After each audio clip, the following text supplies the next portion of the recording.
Thank you very much for having me here today. And I've got about half an hour to speak to you, and then we're going to do some questions if you want to ask some questions. Basically, I began my work with children when I was actually 15 because I was born into a very wealthy Iranian family during the time of the Shah. But as a child, I knew that I wanted to do this kind of work. It was a sort of vocation. And my brothers used to say, shut up, go and run your orphanage. And that was kind of my early history. Then I ended up at boarding school in England. And whilst I was at boarding school, the Iranian Revolution happened. And because I came from a very well-known family, my father was imprisoned in the high secure prison there, along with all the other academics and the wealthy. And I was left here without any money. The school organized political asylum. The bank manager paid the school fee off his own back. One brave man, I'd love to find him. And I was left, obviously, with no access to any money. We happened to have a flat in London that we could live in. So I started working in nurseries during the holidays. And over a period of time, the local GPs discovered that I was very good with very disturbed children, toddlers, especially children of the wealthy when they didn't want their kids to go to clinics. So I began my career going into some of the richest houses around Kensington, Knightsbridge, working with these toddlers and their carers and trying to resolve their difficulties. And I used that money to then pay for myself to go to university, to train as a psychotherapist and to train in analytic thinking. And by the time I was 28, I set up my first children's charity, Place to Be. And the reason I set that up is because there was a 7-year-old who was trying to kill herself. And I was actually employed as a therapist funded by BBC Children in Need to work in this therapeutic social work setting in South London, family service units. And I will never forget the day that referral came through, because the educational psychologist's biggest worry at that time was that this 7-year-old would achieve her suicide attempt in one of their school settings. And it was this culture of who was going to be liable if she did achieve to kill herself. And what she used to do is put a plastic reading folder over her neck and wrap a towel round and wait to suffocate. Or she would throw herself in front of cars. And when I did a home visit, I realized that this little girl's parent wouldn't be able to bring her to a clinic appointment. She was too chaotic, and she just simply wouldn't manage it. So I got this suitcase that I used to use in the homes of the wealthy people with puppets, art materials, and so on. And I began working with this little girl in the school library, trying to work out why she was having so many attempts at killing herself. And what I discovered is very, very slowly, she began to draw some gorilla bodies, some bird heads, some deformed children mixed with other animals. And after about 6 sessions, she disclosed that she'd been sexually abused by 3 men who lived in a tower block opposite. And basically, this little girl, from the age of 5 till the age of 7, had absolutely no one to speak to in relation to what was happening to her. So the men were continuously taking her to the house opposite. They were using all sorts of sexual toys. She didn't understand what was going on, but she was utterly alone in this experience. And I think that's what really propelled me to an understanding that the fundamental flaw in the delivery of services to children is this assumption that behind every child is a responsible carer who's going to take that child to the appointment. Whereas if you look at child abuse statistics, 90% of children who are being abused are actually abused by their carers and family members. Stranger abuse is much rarer. But nevertheless, we've created structures where the lone child, the child who doesn't have a competent carer, can't actually access our service provision because the competent adult who should be facilitating it is missing. So I decided to set up a counselling service in schools where kids could actually self-refer and we would pick up the cases. And believe me when I tell you, nothing prepared me for the scale of the problem that then began uncovering itself in this particular girls' school. Because I'd just gone in as a therapist working with one child. When I set up the self-referral, we were inundated with children who, in effect, were completely living a sort of subterranean life in which they were surviving their childhood. The adults in the school knew tiny bits, but nothing of what the children were really coping with. So as a supervisor, and as I got to hear more and more of these cases, I realized that actually the greatest devastation that faced these kids was the school holidays, because they really didn't want the school holidays to come about because it meant they didn't get lunch. It meant that if you were being abused by a carer, you were more likely to be abused because the idea that the teacher was going to see you the next day with the bruises wasn't, a deterrent. So I decided, when I stabilized this first charity place to be, I decided to go off and set up a provision outside school hours, thinking that I was going to bust down these kids that we were worried about during the holidays, look after them in this provision, and then return them back to school. And that had been my original plan. We were a couple of white therapists trained in the schools of Hampstead, all kind of bleary-eyed and wonderfully wanting to go. We took over a railway arch, decorated it. It was a car manufacturing place. And we were waiting jollily to bring these under 11s down to this provision. But what actually happened is the word spread on the streets, and we ended up with about 100 adolescent boys from the local gangs who'd heard that a new provision had opened on the block. And they used to arrive at 3 o'clock every day, pull out their knives, rip the furniture, set the cushions alight, pull out chewing gum, stick them to everything, try and roll their spliffs and kind of look us up and down like we were absolute shit. And I was completely out of my depth. I didn't understand a word they said. I didn't understand their culture. I didn't understand bad meant good and bling was gold. I didn't understand anything. And I have two distinct memories, which is one of my neck sticking out as I'm trying to decipher the words, and the other is of the blood draining out of my cheeks with terror, because basically, if this group flared up into a fight, all you'd have is me and my bosoms in the middle going, no!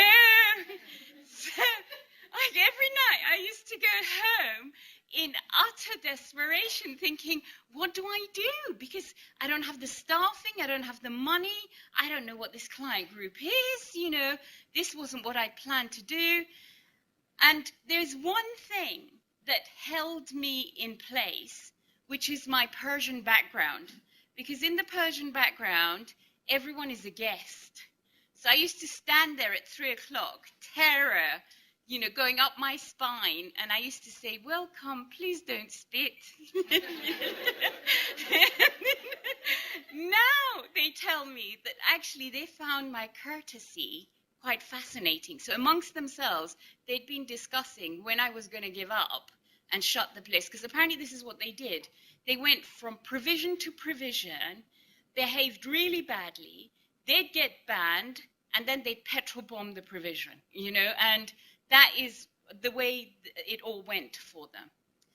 So then I thought, I've got to get to know this group. So by then, when I worked out the language a little bit and I employed some males from the community, I started sitting with these boys who now got to know us a little bit and started interviewing them individually. Now, believe me when I tell you, this all happened within 3 weeks, I had this 100 arrive, and then the word spread on the street, and we had then all the children of drug addicts arriving. So we had these 2 groups of kids, adolescent boys who were surviving through crime by doing robberies. I mean, the leader of the Peckham boys at the time couldn't write his name, couldn't write his address, couldn't write his telephone number, but they were doing £4,000 a week by robbing bureau de changes and sharing it amongst themselves. So they were surviving, but the under 12s we were getting, who were children of drug addicts, the most they could do was scavenge in bins and shoplift. So you were getting this kind of Oliver Twist looking kids, and then these very ferocious characters who clearly survived through aggression. So before I could take breath, we were 200 on the premises, not enough staff, not enough money, and me kind of going home every night thinking, oh my God. So I decided to interview these children individually. I took the adolescent boys one by one, spent time with them in a room, and these interviews ran over a number of hours. Some of them could sit longer and some of them couldn't. And that's where I learned some really, really amazing things. Because when the interviews started, and I've written these, I will never publish them, but I've got 400 of them in great detail. And what you get is invariably the story of a very young child who's being chronically abused and neglected behind closed doors. I could not find one of these kids who hadn't gone through horrific levels of abuse. So the kids described being raped. They described drug dealers bursting in the house, battering their mother. Boys described witnessing their mothers being raped. One boy described how as a 4-year-old his stepfather had cracked open his mother's head with a machete, and he'd had to run to the telephone kiosk to call the emergency services. And it wasn't just one event, it was multiple events. Then in that room, the biggest thugs of them all would tell you that he still wets the bed, that he has nightmares, that he can't cope with the flashbacks of the abuse that come back at him. And over a period of time, as I listened and listened and listened, I thought that actually there are consistencies in these narratives. And the way the narratives work out is that initially, this child who is being chronically abused and neglected is the victim. So all he or she does is anticipate the blows or the events, be in a constant state of terror, worrying about what's going to happen next, and be mindful of the perpetrator. And a dynamic develops in where this child has at their disposal their only ability to survive is initially a period of pleading. So they plead, they beg, and all the kids had that. They had moments where they were begging and pleading with the perpetrator not to cause the harm. But when they see that the perpetrator isn't stopping and their pleading and begging is not having an impact, what the child does is that they shut down their abilities to feel so that they can survive the circumstances. So the kid acquires an immunity, a sort of numbness to this experience, but with the aspiration to deliver the revenge at some point. So the desire to deliver revenge is imploding because the child is too small to be able to actually deliver revenge. And the whole understanding of the world becomes one in which the victim child aspires to be as powerful as the perpetrator. This becomes their aspirational space, their vision. So they don't think about going to university or working for Google. They think, I want to be like him. Because the idea is that the perpetrator dictates the space, commands power, can do what he or she likes, and victims are useless, redundant, defiled goods. They're rubbish. They're not worth saving.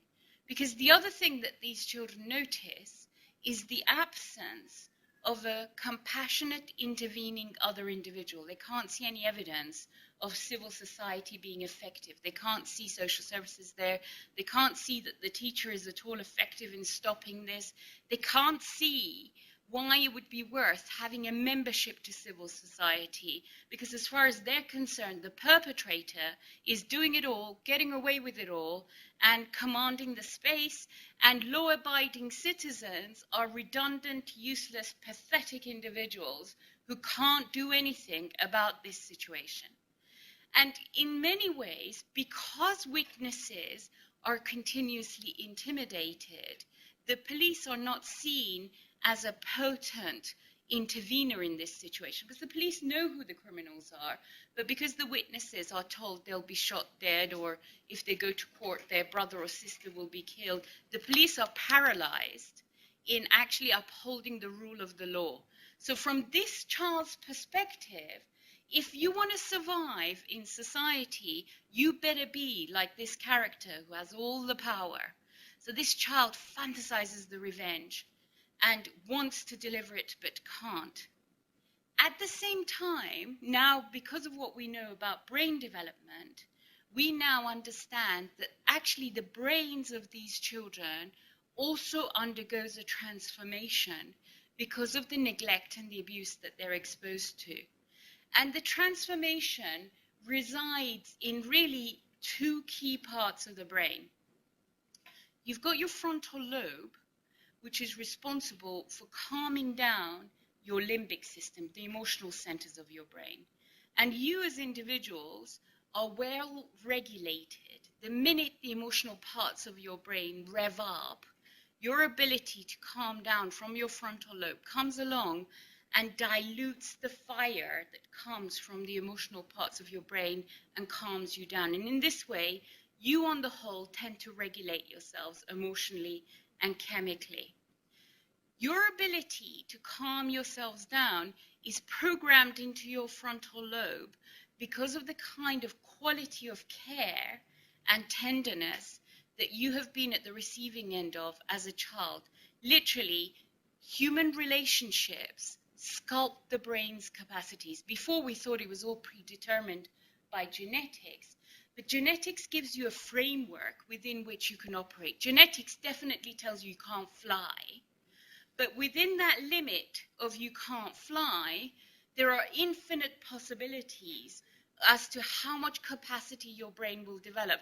And those capacities, we now understand, are 90% created because of the interaction that a baby and a mother, a father and a child expose each other to, and simultaneously their transformations through the process of attachment in both their brains.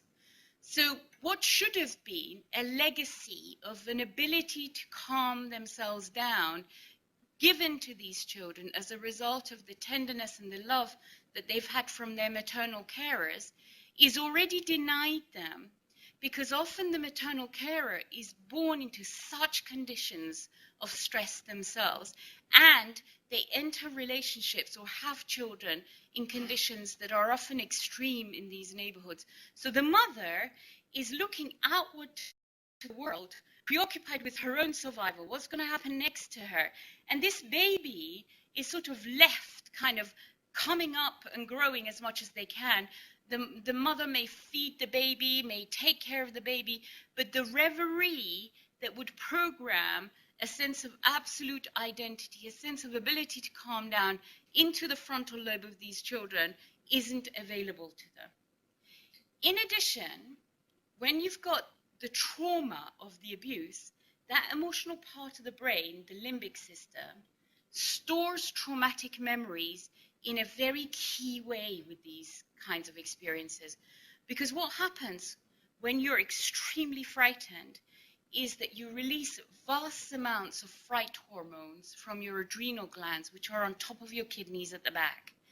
And human beings are programmed to release the adrenaline, and then the adrenaline to lead to them to run away or to fight, and then there's supposed to be a period of recovery. But what happens to these kids is that the adrenaline is released, They can't get away because they're too small. They can't fight because they're too small. So the adrenaline is flushing in their system without the child being able to in any way move to give it a sense of potency. And what this fright hormone does is that whilst the traumatic event is happening and the fright hormone is getting released, the fright hormone encapsulates the traumatic event absolutely as it is. And this is very key about how traumatic memory with these children is stored. So the traumatic memory is rigid in the memory. It has the smell of what happened, the tone of the voice of the individual, the pain that the child may have experienced, the revenge that the child may have wanted to deliver but wasn't able to deliver. Every minutiae of the details is stored because of the adrenaline. And what the adrenaline, the fright hormone, does is it takes this encapsulated memory and it takes it straight into the emotional centers of these children's brains.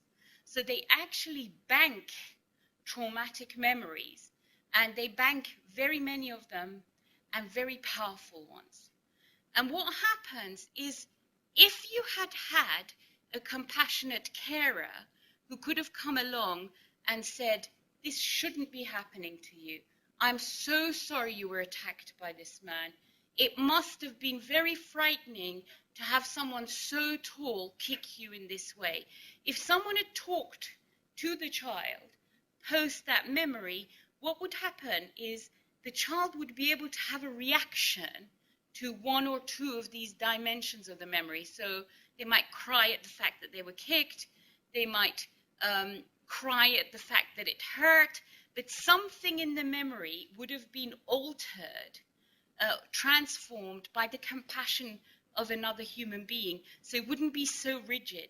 And some of the emotional expressions may have exited from the memory's capacity because of the compassion of someone there to process it, listen to the child, absorb and take the child's reaction. But because that compassionate companion in the traumatic event is absent, what happens to these kids is these memories are very powerful, they're very rigid, and they enter the limbic system. Well, what's the relevance of that, you might think?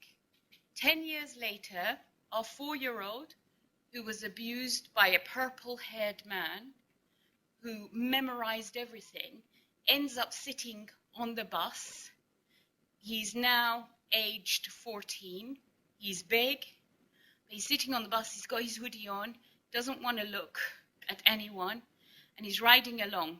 Along comes a Google employee who's a bit funky, and he's decided to have slightly spiky hair and slightly purple at the edge of his hair.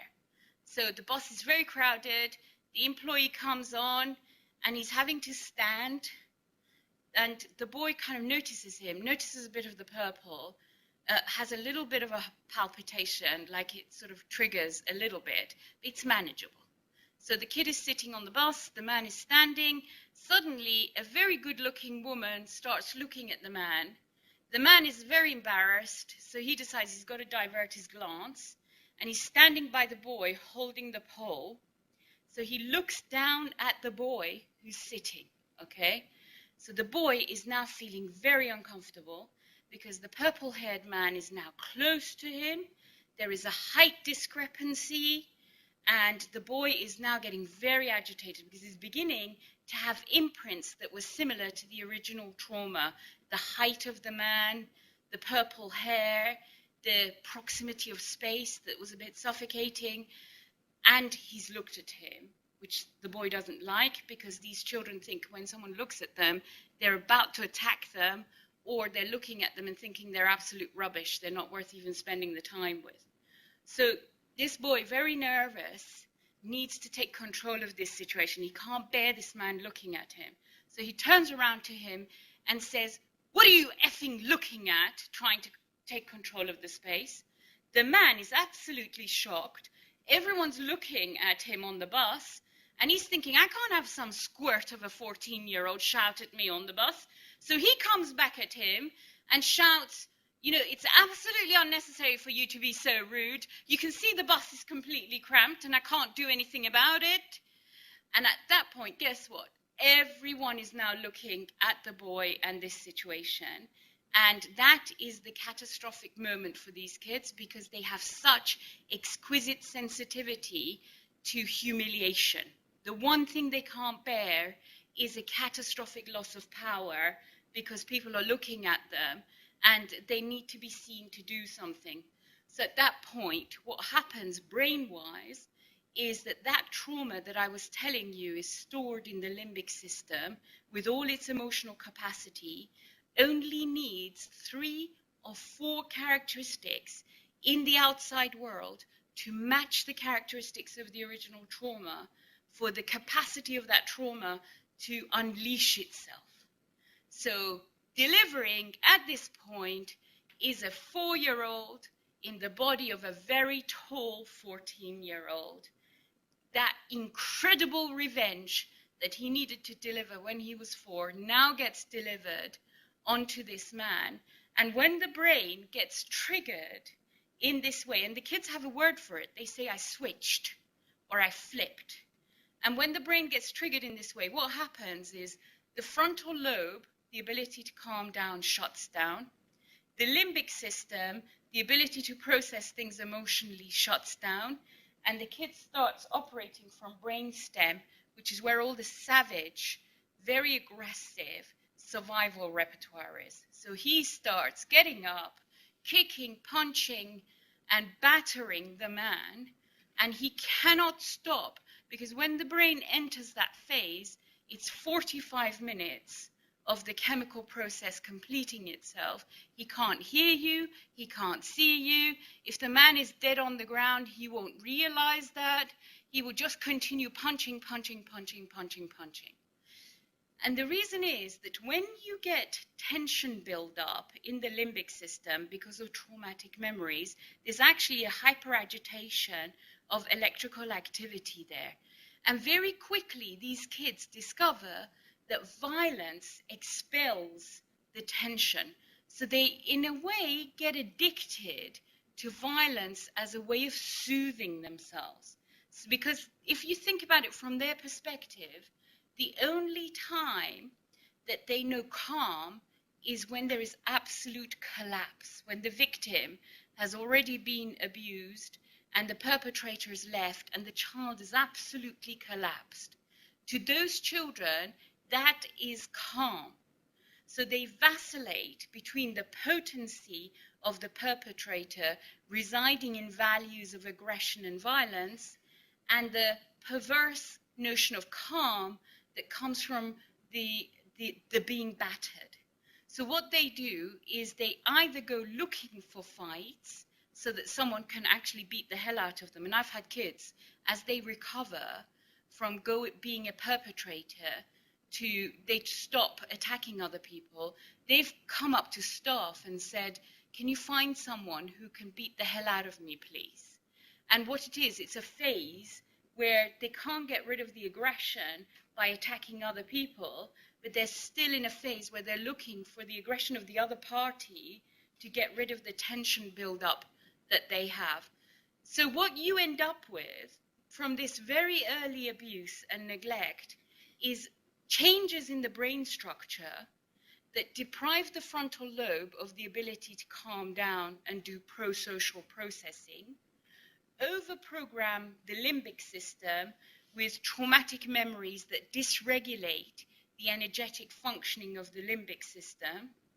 And then these kids are like little walking bombs, walking around. No one knows what's in their head. And you just need to accidentally do something in the outside world, like look at them or whatever, for them to absolutely explode in fury. And it's very interesting because Cambridge Department of Neuropsychiatry have just finished a piece of research that shows that children who present with extreme antisocial behavior, there is an area inside the brain called the cingulus gyrus, which is a bit like a chili pepper, and it joins the limbic system to the frontal lobe. And this cingulus gyrus in children who are extremely antisocial is very small, much smaller than normal. And the consequence of that is that they interpret neutral facial cues as attacking. So when you don't actually smile and acknowledge that you are being kind and you bear no ill intentions, if you're neutral, these kids actually think you're about to attack them. The point about this whole issue is that it's repairable.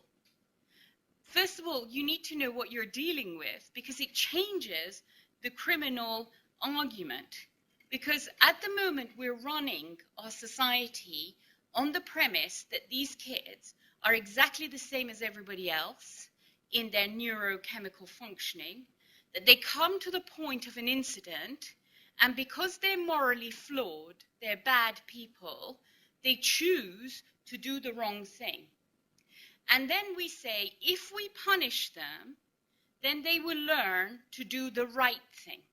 And we're running our social structures in this way, assuming that our punishment will then correct the morally flawed choices and lead to morally correct choices. Whereas actually, this premise is the product of a well-organized brain, a brain that has the capacity to make links, to hold on to the memory of deed and consequence, and that has enough control at the point where it comes to doing something that it can go back to the original memory of the punishment, recall what it felt like, how bad it was to be punished, summon that memory up to now, and use that memory to stop themselves from doing the next bad thing. But the reality of these kids' brains is that it doesn't function at all like that. It functions much more impulsively. It is not about poor moral choices. They know right and wrong. It's about dysregulation of energetic capacities. Their energy mechanism is really disturbed, and they don't know how to handle it. They don't know what to do about it. And the minute the energetic system gets so out of control and they are driven by their fright hormones, they don't actually then think. Because one of the things that happens in situations of extreme danger, physiological danger, is that you don't think. You just act impulsively often. And that is what's incapacitating their ability to stop. And actually, afterwards, when they've had one of these major incidents, most of them are hugely shocked by what they did themselves and can't believe that they stabbed someone for 45 minutes and they didn't stop. And I've seen that. I've seen kids come to me and say, Camilla, you won't believe what I did. I just stabbed this man and I couldn't stop, and I couldn't stop, you know. So that is the challenge. Now, what do we do about it? Because the other thing is that because of this level of fright hormone traveling in these kids' brains so continuously, they become very hyperagitated. They can't sit down. So it impacts their ability to learn in school settings as well. What do we do, and what does the repair work? This is where kind of a model like Kids Company comes in. Because what you need to do is you need to take one of these children and you need to reduce the amount of fright hormone that they're actually secreting. And to do that, you have to do two things. One is you have to make their personal life as safe as possible. So you have to pull them away from the drug dealer that's putting the barrel of a gun down their throat and threatening to shoot them. You have to pull them away from situations of domestic violence. You have to pull them away from the mother that is psychotic and out of control and thinks that she's seeing the devil's face on the child and trying to strangle him every night. You have to pull them away from these extreme dangers. If you can't pull them away, you need to make their home situation as safe as possible, their bedroom as safe as possible. So all the external reasons why the child needs to secrete that amount of fright hormone needs to be eliminated. Then you're left with the problem that this brain is actually programmed in this way. It's addicted to it. What are you going to do about that? So what you have to do is take charge of the release of the tension that builds up in the limbic system by making these kids do lots of assertive sporting activities. So boxing, getting on a treadmill, not teamwork so much because they need the frontal lobe for that. So lots of intense activity, and their need for risk needs to be contained. So take them rock climbing, catapult them out of stuff in circus skills, so that you take control of the neurochemistry of this child and its release in a pro-social way as a way of weaning them off this high-risk programming that they've got. Then, when you've brought the child down one notch out of this state of emergency, the grief starts. They start crying, they start hating you because they've got attached to you and they're terrified you're going to abuse them or you're going to abuse the attachment. So they set about actually sabotaging the good relationship that's been built up because they can't cope with the idea that they're so vulnerable and you could actually get up and walk away from them. So you have to last that period of grief and terror that that kid goes through at the thought of your loss. And as key workers, what we're trying to do, whilst we get rid of this tension that builds up in the limbic system, is we're trying to reprogram the frontal lobe. So we're trying to put in the tender repertoire. I think you're hungry. I think you might need to have a nap. Because they can't even read their own body cues, because often the person who should have done it for them, which is a carer, hasn't consistently been able to do it. So they don't actually know the difference between hunger and thirst. They don't know when they're tired. They often don't go to sleep for long periods of time. Everything's a mess. So the key worker does very much like a mother would do with a toddler until that basic repertoire of care is reprogrammed in the frontal lobe. Then they don't know what calm feels like. So when you say calm down, they don't know what you're talking about. So what you have to do is give them the concept of what calm feels like. And that's where we put in all the massage, the reflexology, the aromatherapy, so that they have some idea of a calm that's different from being battered and shattered. And the brain begins to learn that idea of what calm feels like and begin to look for it. When we've done all this thermostatic repair, that is when we start looking at future aspirations, education, and at that point you may have a 19-year-old boy with no GCSE who spent his entire life surviving his childhood, and he's not going to go back to school. So we get them reading and writing, and then we make deals with universities and colleges to take the kids without GCSEs. So we then get them into university and college. We've got one at Oxford at the moment. One finished aeronautical engineering, is volunteering with Virgin. One finished at Sussex. So they can succeed. They're amazingly intelligent kids. But their barrier to opportunity is not some moral flawed personality structure. It's the fact that they can't calm down. So they think, they're programmed to think they're going to die any minute. So when you tell them, and today you need to come to class, and then we'll do that application, and in 5 weeks' time, we'll get you for an interview. That child is thinking, I might die tomorrow. Don't bother, forget it, So actually, steps of achievement have got to be immediate initially, because you are rebuilding a hope repertoire for these kids. So to end, how do you do this? Because if this is the task, how do you do it? Nationally, there are 550,000 children a year referred to child protection services in this country for abuse and neglect. This is the Office of National Statistics. 550,000. But we only take between 30 and 35,000 of them and place them on the child protection register. And if you're in boroughs like Hackney, Haringey, Lambeth, Southwark, you can be an 8-year-old and have 6 changes of social worker within 6 months. We don't have enough money to take these kids into care. In a local authority in South London, there are just under 200 children on the Child Protection Register, 1,800 children on the Youth Offending Register.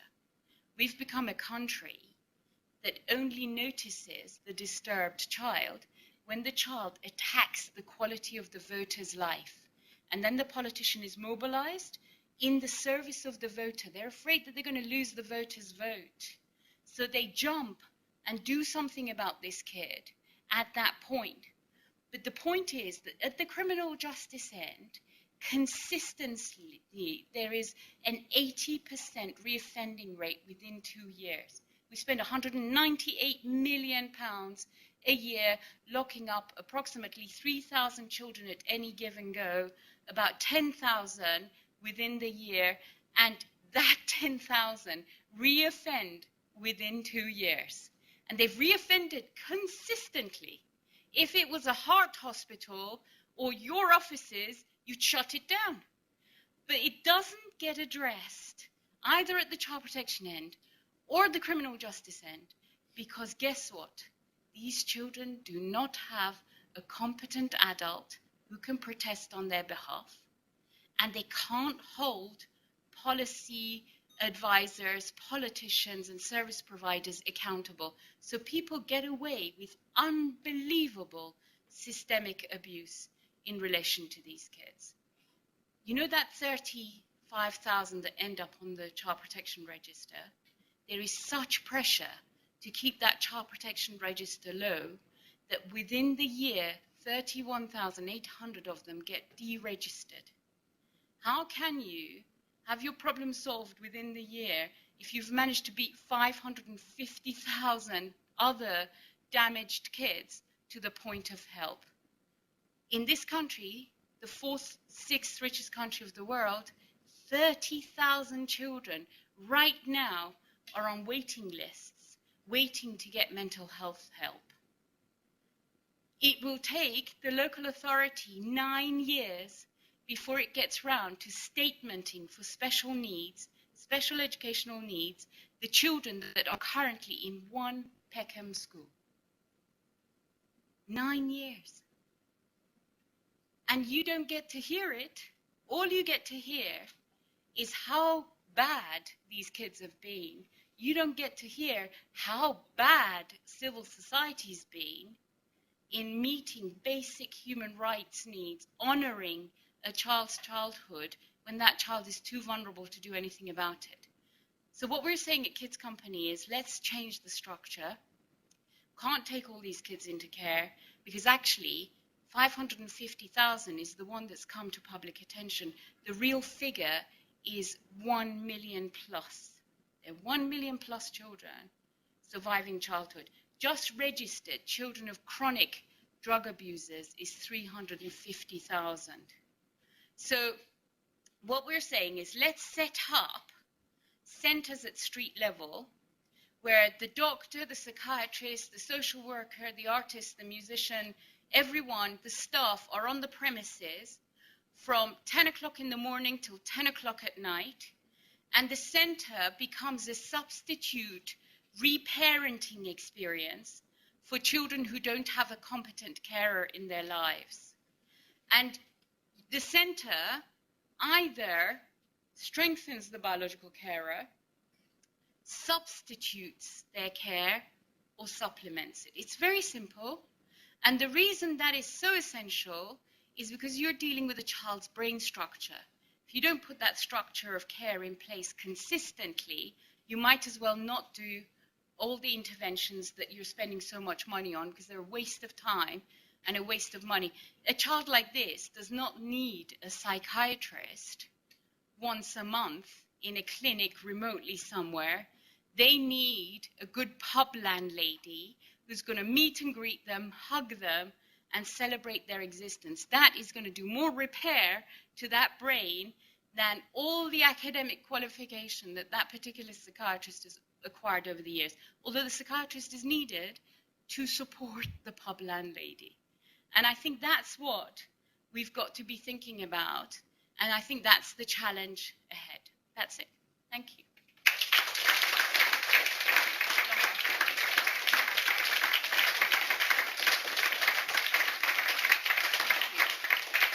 we've got, I think, 5 minutes for questions, and then they're going to show you a film.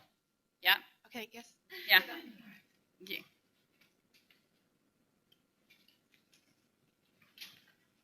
We're packed quite tight in here today. Yeah. Thank you very much for that. My question was going to be what you were going to do if you were Prime Minister for the day, but I think you already answered it.